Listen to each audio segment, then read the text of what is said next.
You're listening to the All Things Geekery podcast. This is episode 6 of season 3. It is about time. I'm your host, Detached. Hey guys, and I'm Victus. We want to welcome all our listeners back to the show. And if it's your first time with us, well, then thanks for stopping in and joining us. We hope you guys enjoy this episode.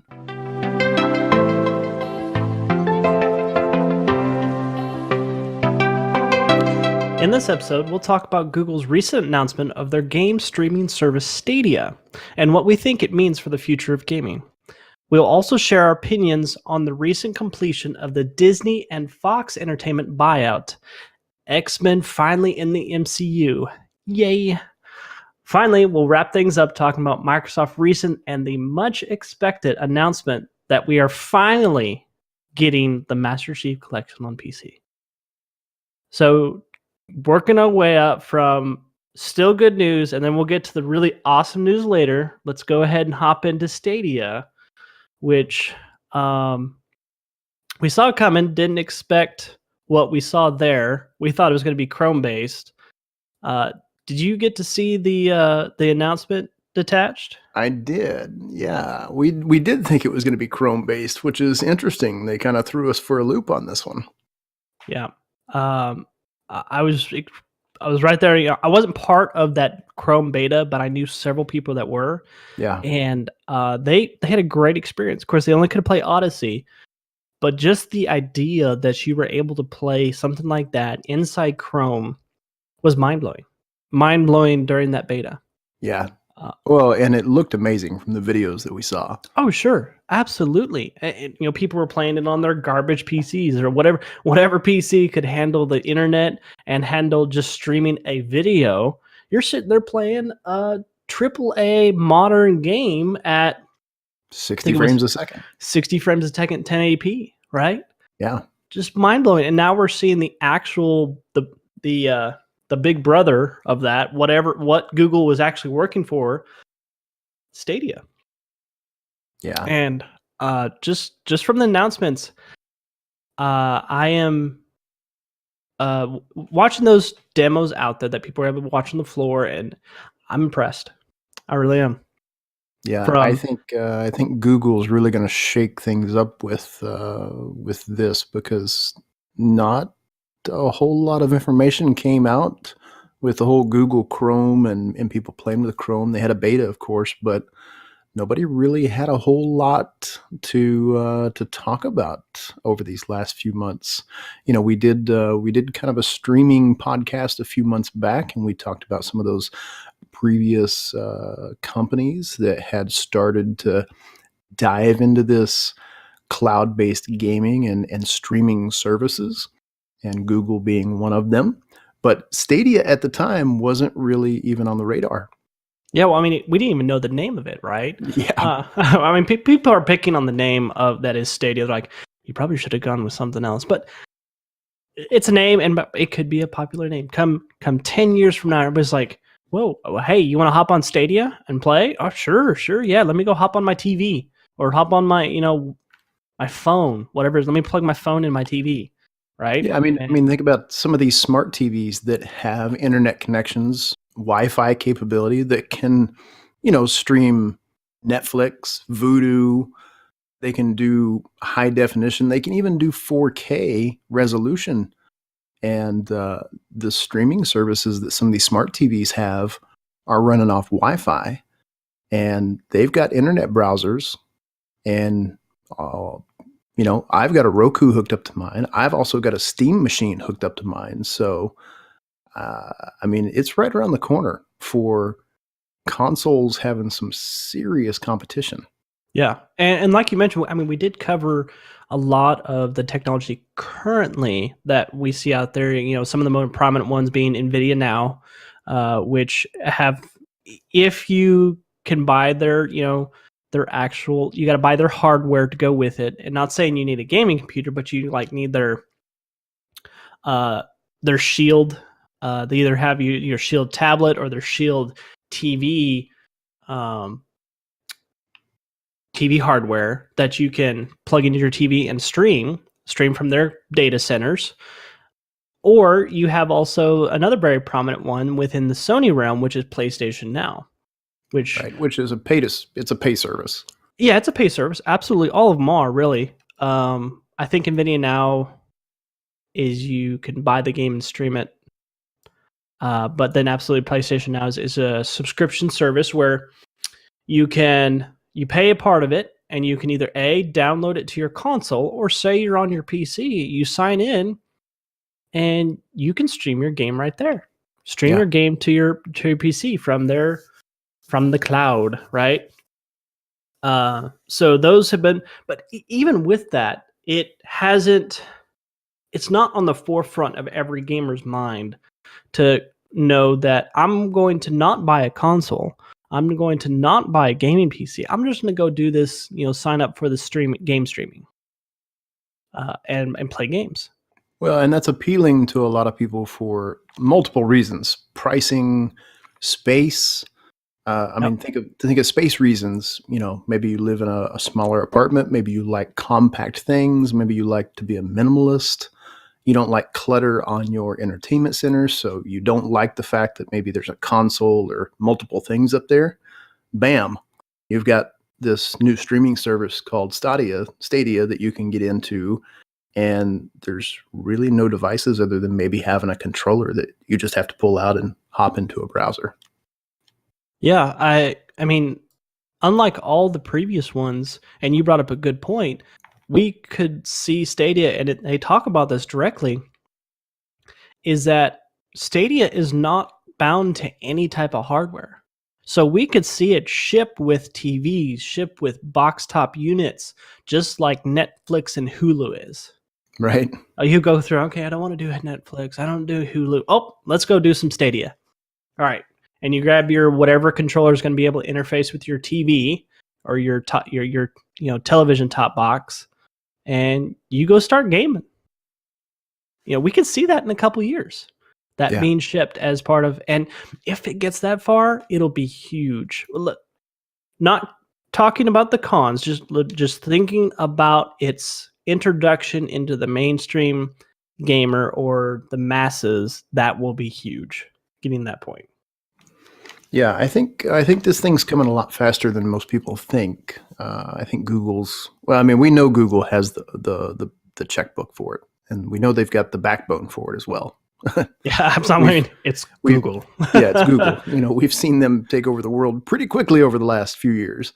Yes. Yeah, and that's one of the pros going forward. This is unlike anybody else coming in the market, is they have that there, and they have the, people say, oh, but maybe the masses internet is not good enough to stream that type of information. Okay, well, if Google can't get a person to sign up, they're losing money. So there, I could very well see them going to ISPs and say, hey guys, prove your internet. Do it. Like, do it now. And because if the people get the better internet, then they can go to Stadia and sign up for it. And then Google's getting paid money. Yeah. I think that's definitely a good point. I mean, you start looking at the internet service providers in a whole. I mean, there's only a handful of them out there that provide some amazing speeds. I mean, top tier level. Yep. We're on two of them. I think you're on Cox. I'm on Verizon Fios, and the top tier networks like that, they come with a hefty price as well. So that's something to kind of think about on the backside as well. If you're a consumer that's looking for cost, when you start looking at a console, I mean, you drop a price of an Xbox One X, that's $400 plus games, controllers.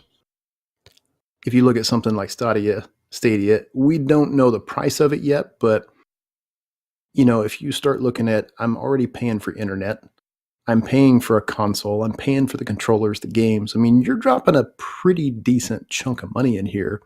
And then if you've got a company like Google coming in to an internet service provider saying, hey, here's what this thing will do, this is what it could open up into, there could be a pretty substantial hit, and some new avenues for internet service providers to look at new packages, or maybe even new companies coming into the.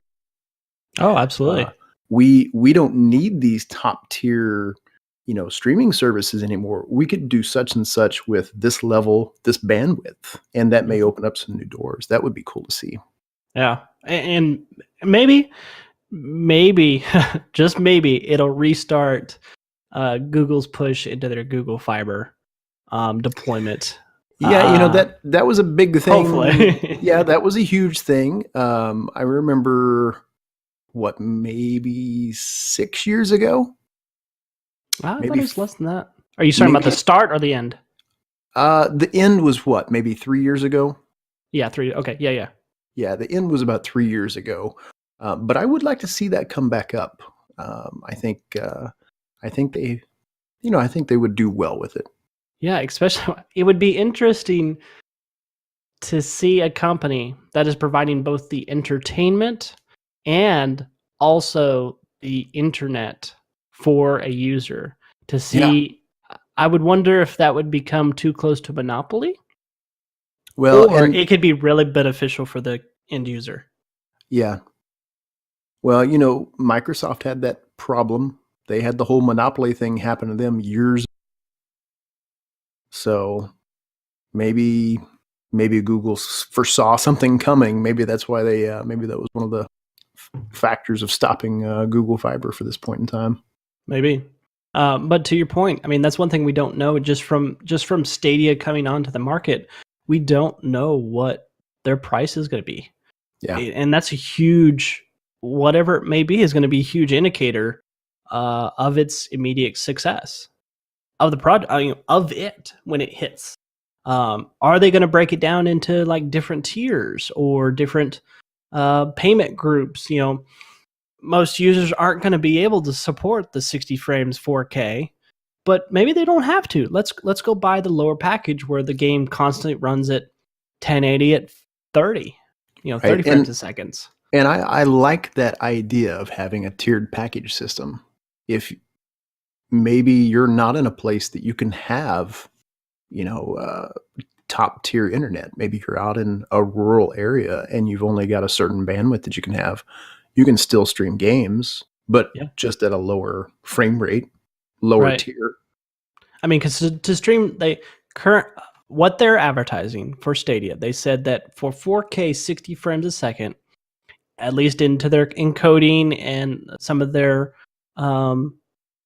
special technology that they've put into it, they said you can do it with about a 25 megabits per second internet download. That's crazy. And it's crazy, right? So that's to think like what type of more customers you could bring in if you would have a package that said, hey, I'm only going to do 1080p, but still hold the 60, because everybody likes that smoothness of the 60 frames getting to that level.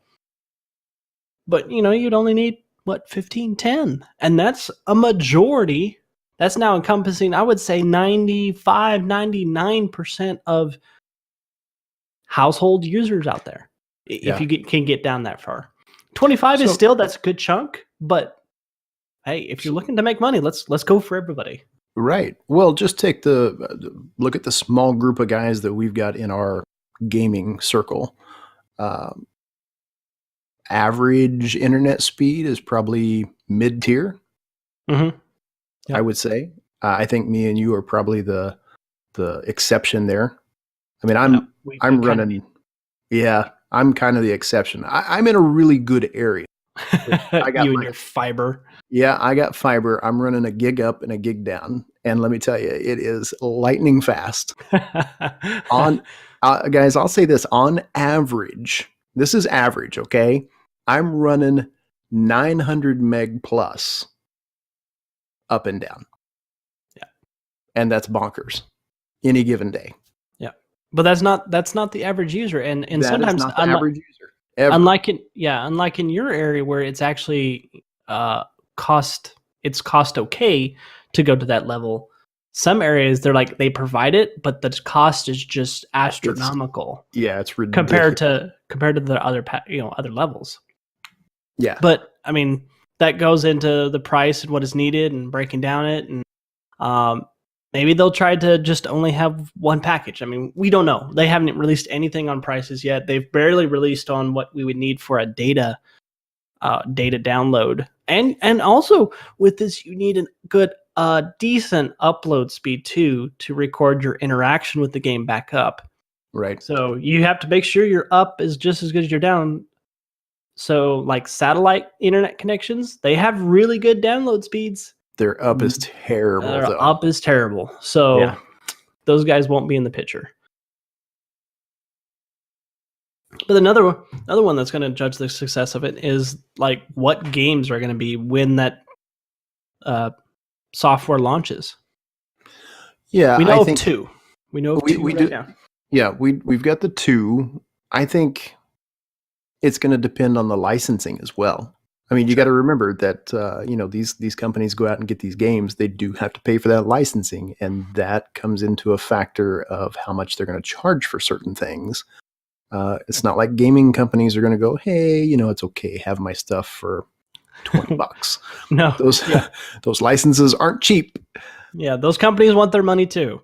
Yeah, and they're not gonna. I mean, Google's be able to buy bulk licenses or maybe whatever the current streaming industry, like what Nvidia does, would probably be a good indicator. Which I don't know the details of that. I don't either, but I'm sure companies in that realm, like you said, I'm sure they're able to buy some type of bulk discount. I don't foresee them coming to a company for a game and they go and have to buy individual at each set price. Sure, it just doesn't make sense. Yeah, they'll sign a contract with some publisher, developer, and says, "Hey, we'll sell your stuff, and you'll get back this amount, et cetera, et cetera." So maybe they'll probably have like a rotating catalog of games. The one that would thing be cool to see. That would be the one thing that'd be hard to get used for me personally, as an owner of games, would be that very aspect. I no longer own games, at least at what has been talked about right now. You do not own them. You just sign into the subscription. You get to play whatever's there. So, and both of us, we grew up in an era of buying video games. Yep. We grew up in the era of you go buy the video game, you take them when you're finished with them, if you're not keeping them, to a GameStop or some type of game merchandising company and trade them for something else. That model is almost extinct. I mean, we're kind of on the back end of certain things. We already have the downloads over the digital era for the cloud gaming, and everything's online. So I kind of, in a way, miss buying a disc, but I also enjoy having everything online. Oh yeah, and that there's advantages to each one. Talking about previous to this point, you'd buy a disc, and for me as a collector of things, or I like to have my bookcase filled of my games. Looked, I was like, oh yeah, okay, which one? Let's go grab that game and put it in. But then you enter in a convenience world, and the instant access at my fingertips of the digital era of I'm just going to download the game, right? I have it immediately, it downloads, and then I can play it. And this is the next evolution. It really is. And the next generation of gamers won't think twice about it. They're just going to sign up for the subscription, pending that this actually becomes successful. They're going to sign up for the subscription. They're going to hop into their game. I'm not going to think twice about it if it all of a sudden leaves catalog because, well, it's not as popular anymore. Right. But I'm on the same lines as you of I enjoy having my collections. There are certain things that have been made over the years that just doesn't do justice by buying a digital copy of it. There are things that come with those collector's items that, collectors will want. And I don't think that era of companies making specific things for those types of games, the collector styles, are ever going to go away. You do have some collector digital stuff now, but it's more in-game. You get the in-game digital content that may be a collector special edition. Perfect example would be things like the Shadow of Mordor. And the Lord of the Rings style games, they had a collector's edition that had some really cool digital content. And then they also had a digital collector's edition that you got physical collector's stuff with as well. Yep. And I think we'll always see that. Yeah, it'll be, and that brought up a great point, is what happens to a game that majority of players are now on the streaming service, and you're looking to release physical materials for, like a statue or anything like that. The Right. ways of, because right now it's still packaged with a physical game. And I would argue that today the amount of games that are sold digitally compared to physically is probably a 2-to-1 ratio, with digital being the higher, if not more. Yeah, I would argue that point. And maybe there's stats that don't do that, but about everybody I have talked to, that is the ratio of people that still buy physical compared to that buy digital. Yeah, I would agree with that for sure. Maybe even a 1-to-3. Yeah, maybe it gets that high. But yeah, so that's going to be another one, is what games are going to have on release, because that is always, like with new consoles, what games am I going to immediately be able to play on it to keep that catalog. And they also need to make sure that for it to be successful and be every household, they need a game and game catalog for every age, for every type of gamer out there. Yeah, for sure. Your AAAs, of course, are going to be the most popular because that's where the gaming world is at. But let's say you have a household of just kids, right? Yeah, they're still going to be playing some Fortnite or whatever the next game is when that hits. But also those other kid games out there or whatever. Well, we're both parents. I mean, we've got kids. My kids love playing video games, but there are certain things out on the market that they don't need to be exposed to. And I know that that's, from a parent's concern, those are things that, I know gaming parents are going to want to look at as well. That's a great point. That generation of kids who never really bought video games, but they're in the digital era and they're old enough that they're doing research on their own and they're finding out about this stuff and they're bringing it to their parents going, hey, look at this new tech that's coming out. It's something that I want. As a parent, how do you monitor something like that now? Because you don't have direct control of it per se. Yeah, and that's a great point. It will probably see some pretty advanced parental control, or have to be, because I can imagine right off the bat, if you were a 18-year-old plus gamer, you have access to their entire catalog, and it's going to include everything from the very kiddie games to the M-rated games, right?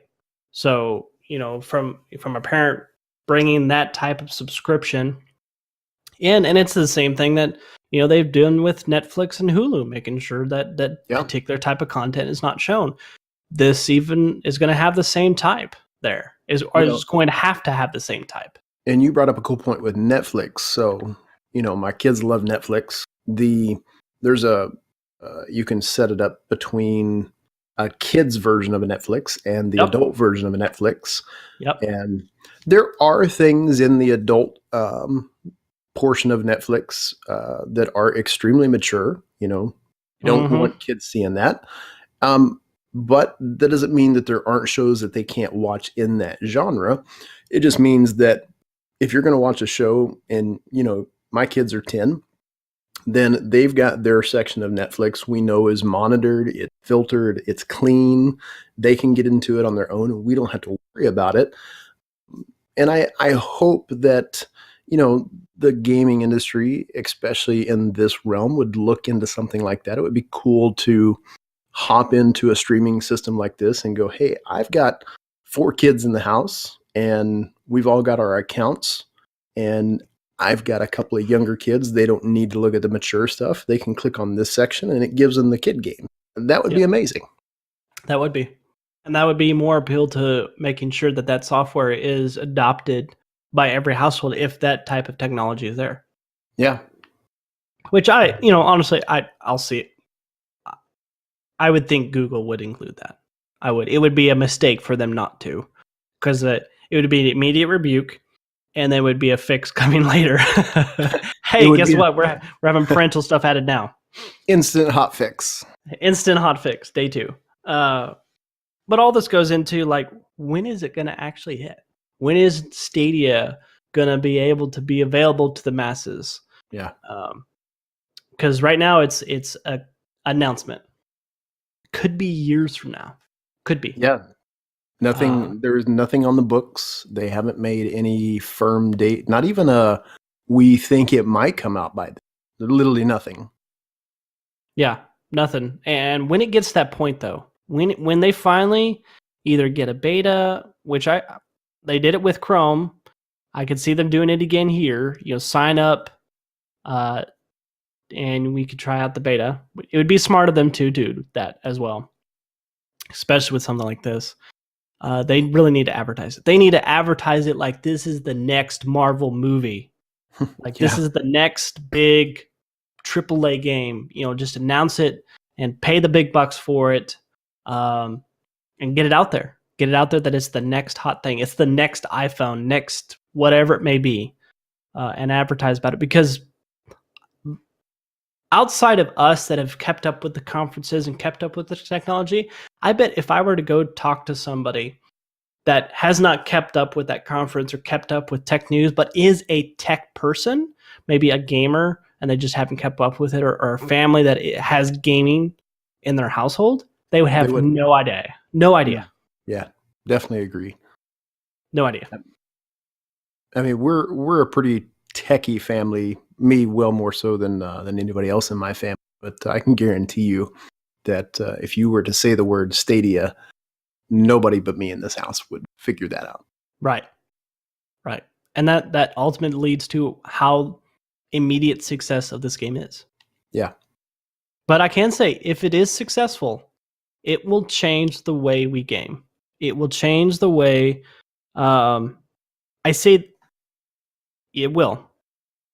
The caveat of all the streaming stuff is always going to be latency.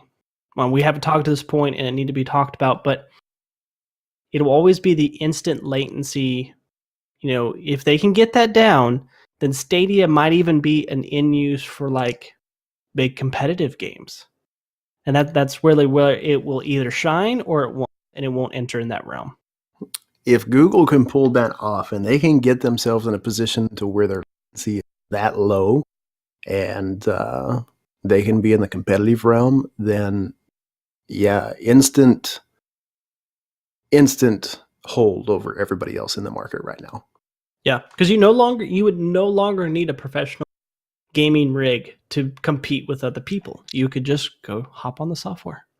No, and I mean that is super enticing to a lot of people because not everybody can afford these massive gaming rigs that nowadays are honestly, I mean, it's like buying a freaking car. It is. I mean, they're dadgum expensive, and the way technology churns nowadays, there's so many updates that happen. You're looking year and a half, 2.5 years down the road. I mean, technically, your stuff has been outdated for a little. Yeah, I mean, even with building gaming computers, your system is outdated the moment you buy it. It's like a car. Yeah. It really is. The next year's coming. So 6 months down the road, new products are already being announced, and it's this constant battle. It's like a hamster wheel to keep up, and a lot of people don't want to mess with that because one, it's it does take financial, really a big pocketbook to do that. To whereas a console doesn't take as much, but I think if Google could jump into something like this, it would really entice a lot of people that didn't have the big pocketbook, but could maybe still get into the higher end. It'd be really cool to see that. Yeah. And for, I could even be an adopter of it if they could get that latency down. Me personally, I game on a very high-end gaming PC. I have a console, and I'm used to that instant, especially on single-player game. That's where it would really make or break it. Would really shine. Yeah. Yeah. Is if you could get that, get that experience to be identical to if you were, gaming on a hardware that is there physically with you. Yeah. But we will see. That's cool. When I hope we see in the coming months some more information about it from Google, especially because they had such a big announcement at GDC. Well, and that's the good thing about Google is they prepare things well in advance. It's not one of those that they come up on an event. They only plan just a couple of things, and they don't really look at the future. They probably have a lot of other stuff planned. It's ready. They're just waiting. I hope that they're just waiting. Yep. Building that momentum. Yeah, absolutely.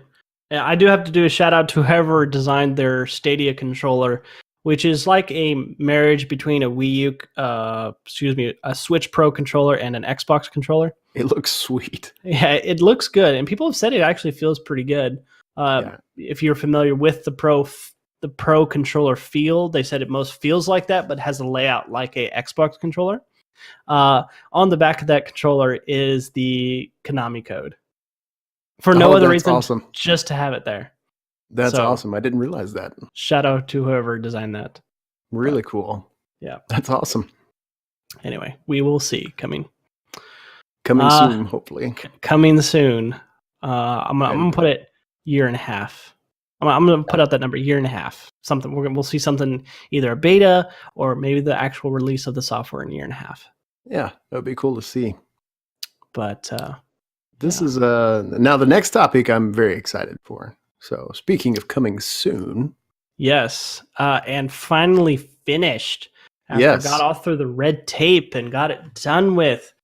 We now have X-Men in the MCU, or I hope there will be pretty soon. If they don't do that, then they really up. And if you guys don't know, we're talking Disney and Fox merger. That would be Disney buying 20th Century Fox, if you guys didn't know about that. It is one of the largest entertainment mergers ever in history. Yes. It come to the tune of $71.7 billion, which, oh my word. Pocket change. Just pocket change to Disney, right? Just pocket change to Disney. But it went, they got all of what we consider 20th Century Fox, 21st Century Fox, plus everything else except for basically just Fox News, all their different channels and their affiliates, and their sports. So that's all that's left to Fox. Everything else you can think of that was associated with Fox is now Disney. Which is gigantic, which makes Disney the largest entertainment production company in the world. Yeah, ever. Ever. In the world and ever. And it will probably be hard pressed for anybody to catch up with how big Disney's got. Of course, there's always fears of a monopoly and how Disney has done things or anything like that. And I mean, we'll see in the coming years to see how this really unfolds with all the different things that they own. Disney does. It's crazy what Disney has done. I am, you think when Walt Disney was sitting in his art studio drawing Mickey, never thought that one day his company would be paying $70 billion to merger with another entertainment business to create this monstrosity. Yeah, absolutely. Absolutely. Yeah. No idea there. But yeah, so like we said, they brought in 20th Century Fox, or purchased all the IP, so intellectual properties that 20th Century Fox owns. But that also means, on a sad note, 20th Century Fox, or 21st Century Fox, is no more. You will no longer see that fanfare and the lights and the 20th century emblem appear at the beginning of the movie anymore. Yeah, the classic intro is gone. It's gone. So, man, and that's been like some of the biggest movies I can think of have had that at the beginning. Yeah. And, it's kind of, got you hyped for it because it was such fanfare, but now it's going to be Disney. So now we're going to have the castle in all the... Yeah. It's going to be strange. Yeah. It really will, because Fox was such a staple in the film industry, and yeah, you're right. The only thing that's left is just their news and sports section, which is by no means small. That is still a very, very large division of entertainment, but not like Disney. Yeah, not to what they've acquired and all the IPs, all the different movies out there that they've now have ownership over. From I think they had one part in one of the Star Wars they had ownership over, and Aliens brought them in, which apparently now the Alien Queen is now a Disney princess. That's now fact. Twitter blew up with that, so they're like, "Hey, just so you guys know, the Alien Queen is now a Disney princess." So technically, that means she got demoted. Dude, you could look at it that way. Yeah, sure. She was decrowned. She's no longer a queen. She's just a princess. Disney princess. Yes. But yeah, what the implication of that? It just finalized not even a month ago. Yeah, so we don't even know weeks? the rep. 3 weeks. We don't even know the shock waves that could be felt from this.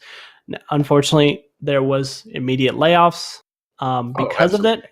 But on the economic side, that is to be expected, because we can expect that there would be immediate overlap between some of the IP and just the areas that 20th Century Fox, or just that Fox Entertainment area, was already a part of, and what Disney already had.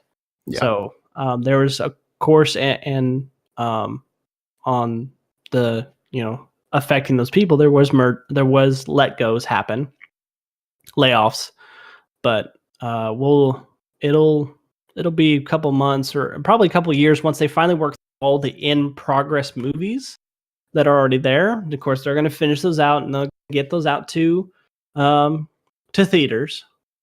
But like, what is going to be the first movie with the IPs that were required? It's interesting. I'm curious to see what they do with this. I'm also curious to find out what they cancel and don't continue. Yeah, sure. Absolutely. So far, nothing's been said about in-flight movies yet. Everything that we've got a trailer on and got told about, hey, they said it's going to continue on. So far, nothing's been canceled yet, but we'll see. That's a good call out. We'll see if they cancel any of those. But to the reason why every fan, every Marvel fan, every MCU fan was wanting this to go through was for the fact that this now meant we have the chance to see X-Men in the MCU. X-Men and Fantastic Four, excuse me. And on the note, maybe we might actually have a good Fantastic Four movie. Could it actually happen? Could it actually happen? Happen? Okay, so I want to get on just a little bit of a soap. Not a big one. I'm going to sit back. Not a big one. It's just a little stepping stool, okay?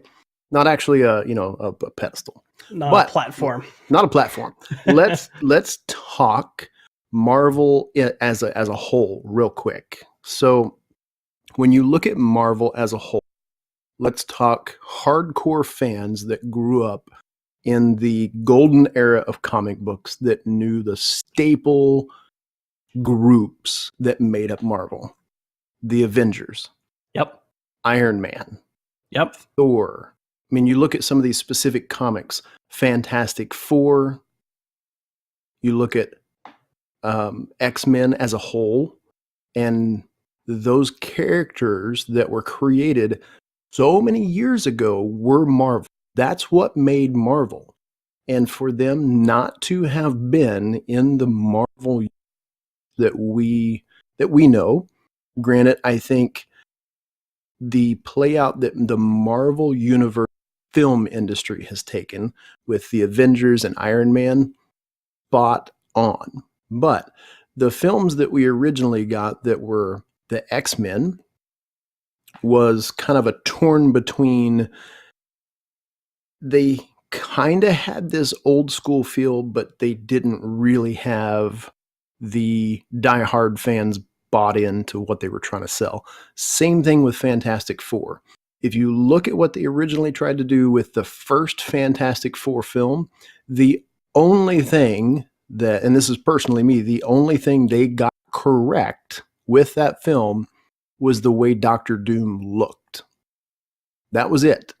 The rest of the film was absolutely terrible. If they would have kept the way Doctor Doom looked and added the old school feel to it, you technically would have had a great Marvel film, but they didn't. And has the Fantastic Four and the X-Men films been tarnished by the other producers that have tried to do it outside of the Marvel universe? And by Disney purchasing this and bringing them into what we now know as the Marvel, with the Avengers and Iron Man and the rest of these great films that they've done, can they give those movies the same spin, or are they too tarnished? So if they are tarnished, I would think there's going to be just a reboot. They're gonna do what they did to the Amazing Spider-Man or in the Spider-Man before that, and they're just gonna bring in a brand new person. They're gonna bring a brand new storyline, and they're just gonna start from there. With that said, if they were to do that, it is hard pressed for them to. We thought this about Professor Xavier from the original X-Men Patrick Stewart. Yeah, Patrick Stewart, thank you. To now they cast James McAvoy, which everybody's like, how can he be? And then, a couple movies later, he's Professor X, right? Yes, he has done a really, really good job. So maybe there's another guy out there that they'll cast for it. I mean, that could be the next Professor X, the next Magneto. But it's right. It's getting close to about the point of like, all right, like recasting Iron Man. Absolutely not. There is nobody else that can play Iron Man but Robert Downey Jr. Thor. Yes. Yep. Chris Hemsworth is Thor. There's nobody else that plays that guy. Yeah. When you look at characters like Wolverine, you think Hugh Jackman. Yeah. There are no other actors out there that can play Wolverine. There's just not. And same thing for Deadpool. When you think Deadpool, who do you think of? Ryan Reynolds. Now you think Ryan Reynolds. There are no other human on Earth that have been born, will be born, or soon to be born that could ever play Deadpool. Ever. Wow. He's just going to break the fourth wall, all the time. But yeah, excellent point there. It's hard to think of how they could introduce the X-Men into the MCU for how late in development the MCU storyline is. Yeah. I mean, we're going on a storyline that's now 10 years old, 10, 11 years old right now, building on certain things, building on certain aspects that in comic books had already had the X-Men involved, had the Fantastic Four involved, because we're talking about galactic cosmic threat here. Specifically, currently MCU's Thanos. Now we do have others like Galactus. That could be the next big bad guy. They could do that now because that's the X-Men's bad guy.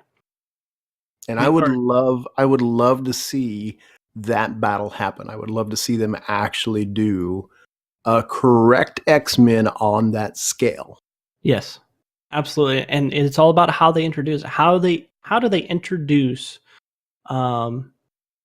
that type? Now we saw part of it. Okay, so they introduced one particular X-Men that his story doesn't line up with what was comics, Quicksilver.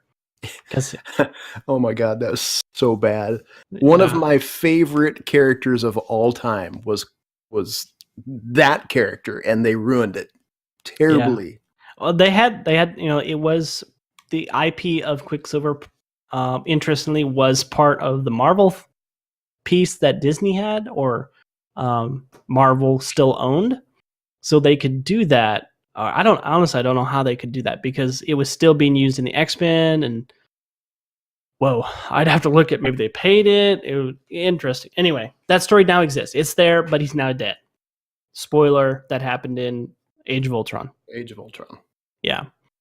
So yeah, there's that. It's how do they integrate with that? How do they either keep the same actors, like they could bring in James McAvoy and Michael Fassbender for Professor X and keep him as Magneto, or they could cast somebody else for Magneto. But currently, McAvoy is X-Men. They are such a good part of that film series. I don't see how they could find anybody else to really play a part of that genre. I mean, they just do such a good job. Absolutely. I will say, with this merger, one film that I would love them to do, if it ever comes around, is a proper Silver Surfer. Yeah, and that comes in with the Fantastic Four, right? So it does. Yep. They need to start. Like, I cannot wait for the next the actual produced by Disney Fantastic Four movie. Yeah. I mean, just to think of it, have we had a bad Marvel movie? No. I can't think of one. I cannot think of one. We've had okay. I would say we've had down to a little bit above okay. People were on the kind of, a lot of people liked it, but there were some detractors to Civil War. I agree that it was built as a bridge movie, and it only was successful because of the MCU universe existing. But I can't think of a bad Marvel movie. No. And this technically doesn't count, but it was right at the infancy of the MCU. You had the Incredible Hulk and the Hulk, the original Hulk, but then again, that's not canon anymore. So it's not canon, no. And my God, glad it's not, because that was such a bad film. Yeah. So of the MCU, they haven't released, and just think about what could be the next future X-Men's and Fantastic Fours that get introduced. I'm going to go several years before we'll see production on those. Because I got to finish out, the X-Men has to finish out their storyline and their movie coming out. What is it? X-Men Phoenix? Dark Phoenix. Yeah, Dark Phoenix is coming out. We've got, of course, Endgame that'll be out next month. For the MCU, yeah. For the MCU. So, I mean, there are some things that are kind of coming towards the end and wrapping up for Marvel. But there are also other films planned for some of these characters as well that we've seen. Yeah, I mean, we already know there's going to be, and we've seen trailers for the next Spider-Man. We know there's going to be another Black Panther. I am almost 100% sure that there was another Wolverine film mentioned somewhere. I want to say 2020.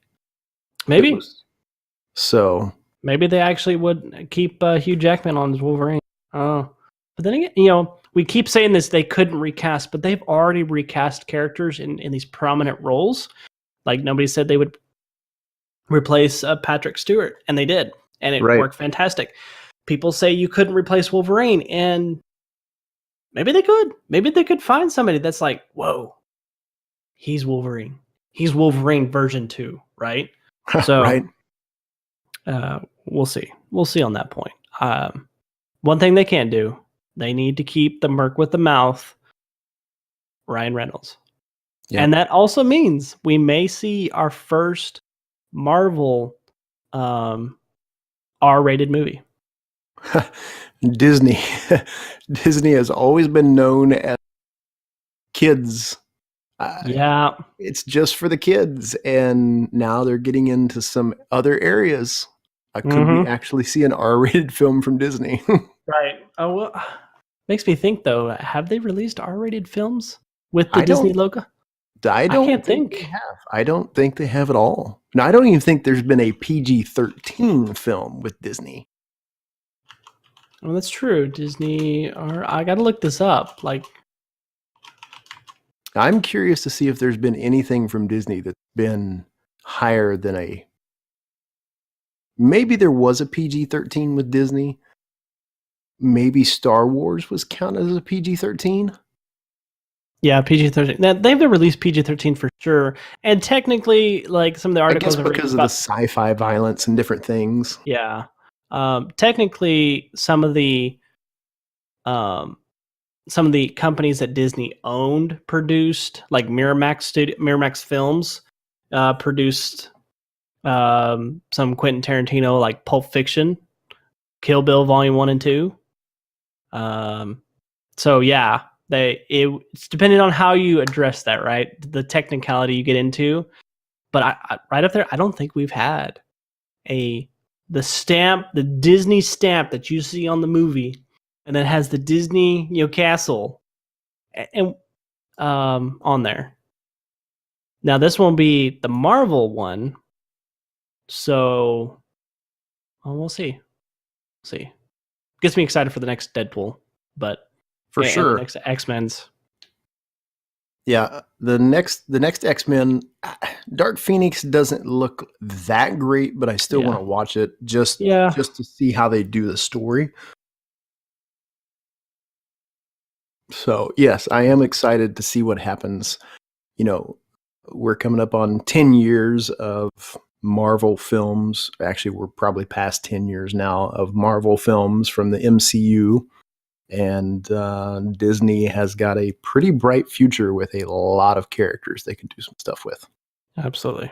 So we'll see. Come a couple years, maybe I would give a good year from now, we may see our first at least trailer announcement of something produced from the new IP acquisition. Yeah, but I would say 8 months to a year at least. At least.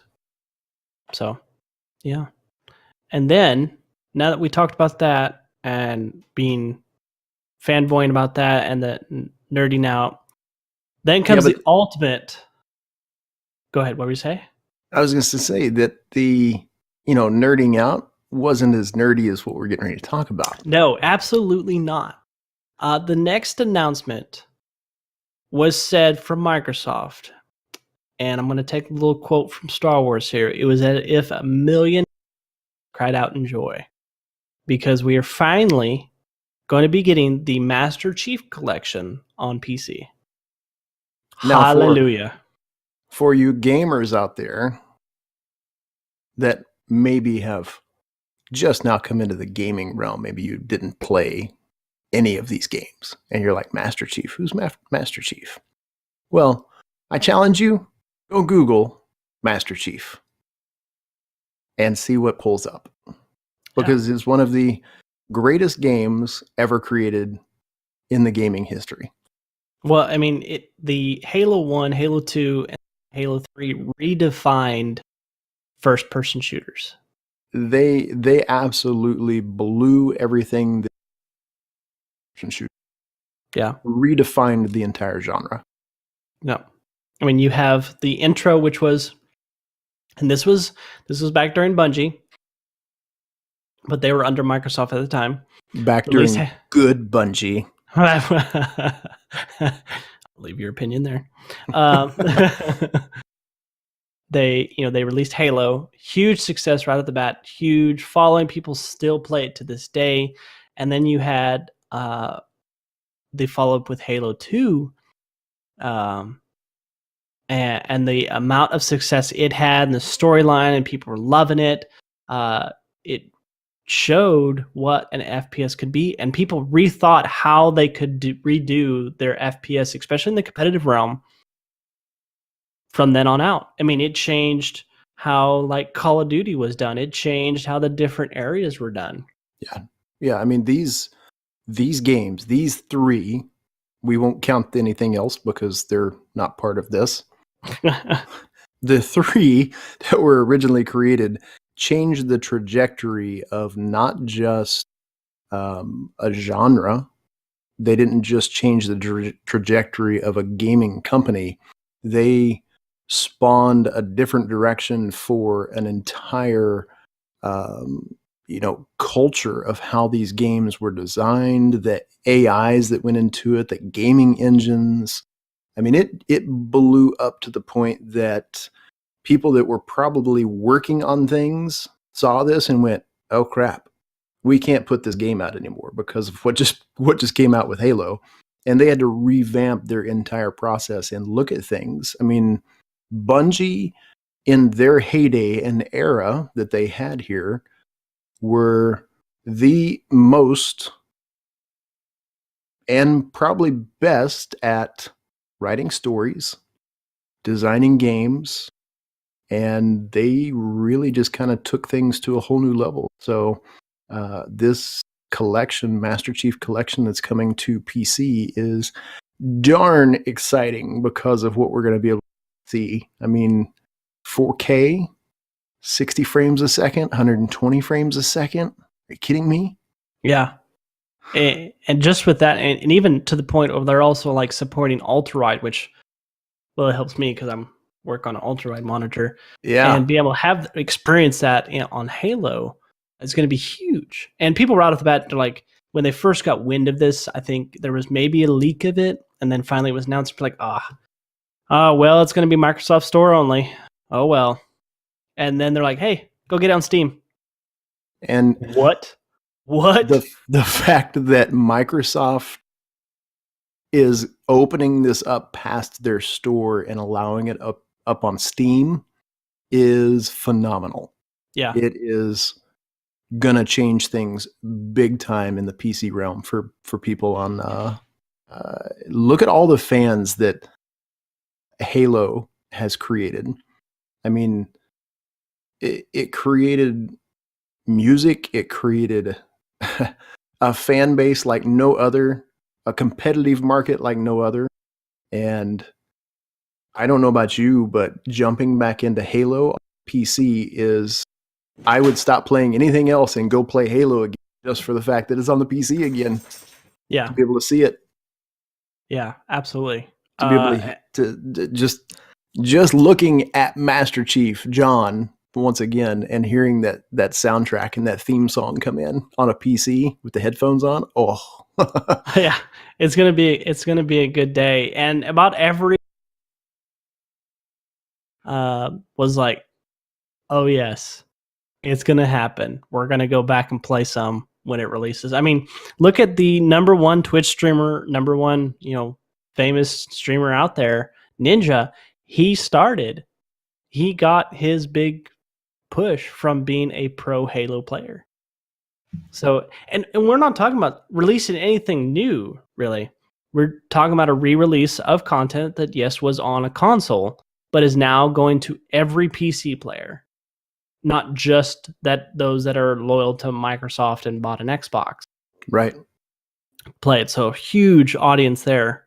The one difference in expecting a full release of the Master Chief Collection like we saw on Xbox is that Microsoft announced that this is going to be a chronological order release time.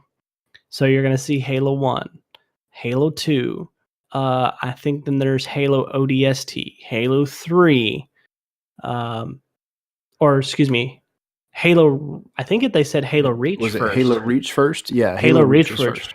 Then Halo, because they play into each other. So that's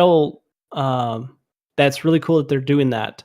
I just hope that their windows to release them back to back is not very long, especially those that are trying to do like campaign playthroughs back to back to back and play them all the way through. But with that said, a lot of the articles about this say that they're going to release it by the end of, it's all going to be released by the end of 2019, which we only got 9 months left. So how about that? And that's gonna fly by fast. Absolutely.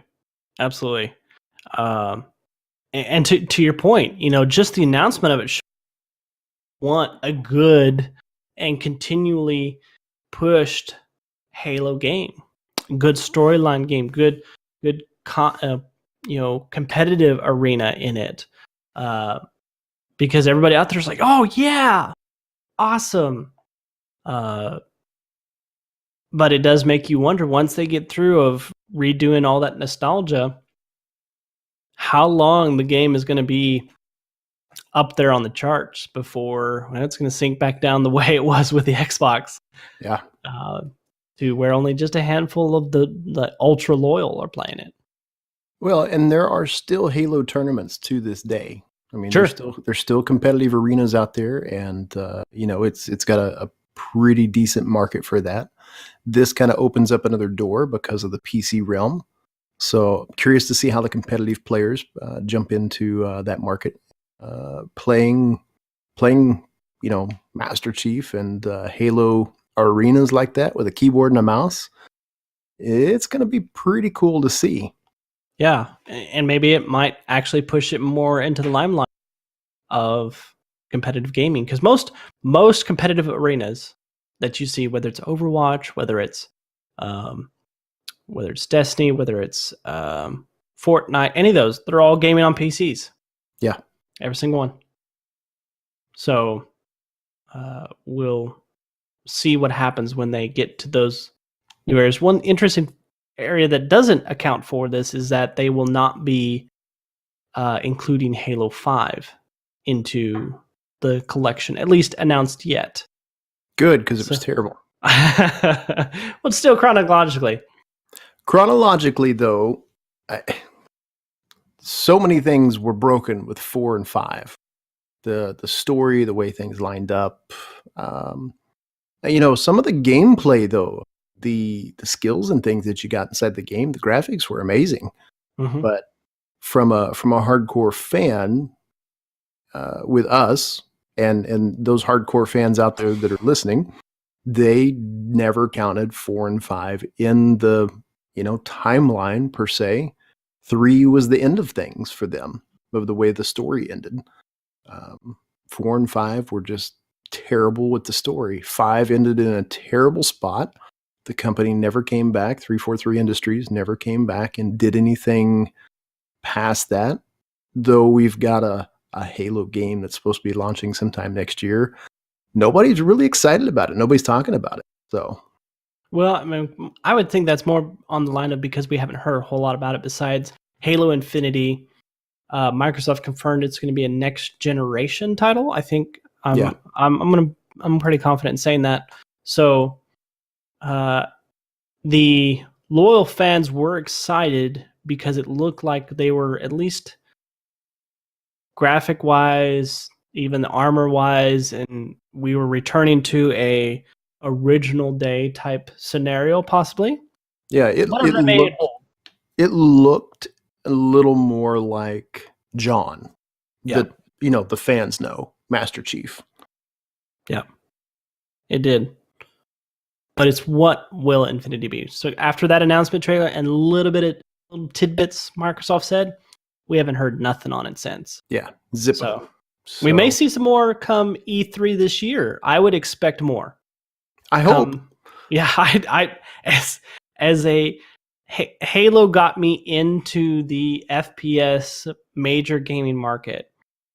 I hope as well. I was in line at a GameStop, if I remember right. It was probably 12:30 in the morning. I was about 16th in the line waiting for the very first Xbox gen that released. And I had a copy of Halo when it came out. On release day.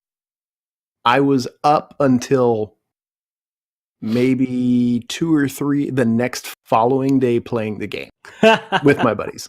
We played the entire game straight through. Yep. We never fell asleep. It was that amazing. Yeah. So for all those listening, that shows how much we want as far as loyalty and fandom of Halo. Getting this here, but then also looking forward into the future of what the next game could be. This also shows promise of like Infinity could be on PC. Yeah, it could. Please. That would be amazing if it was. So this shows that that content could stay there, or very quickly get moved over to PC. So we shall see. I'm going to get this day one. No doubt about it. Oh, for sure. No doubt about it. This is definitely a day one purchase for me.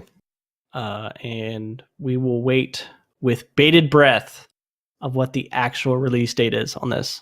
So Hopefully it comes soon. Absolutely. Hopefully.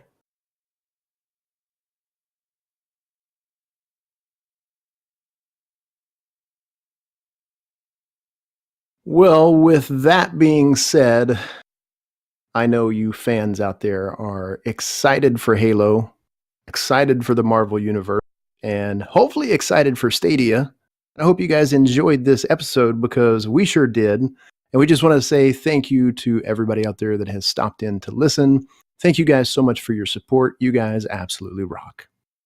Absolutely. And we're just a couple guys nerding about content, technology, whatever we have on the docket for the podcast, and we are utmost appreciative of the support you guys show us. Listen to it, and we're glad you enjoy it. And if you did enjoy this episode, you can be sure to subscribe to the show and drop us a review on iTunes, Spotify, or any of your favorite podcast apps. You can also connect with us over on Twitter, Instagram, or website at allthingsgeekery.com, and those links will be in the notes below. Yeah, and if you guys have anything specific you would want us to talk about, well, shoot those topics over to us at podcastatg@gmail.com, and we will make sure to talk about those in any future episodes and give you guys a shout out. But guys, that wraps up this podcast. So as always, you guys stay awesome, and we will see you in the next episode.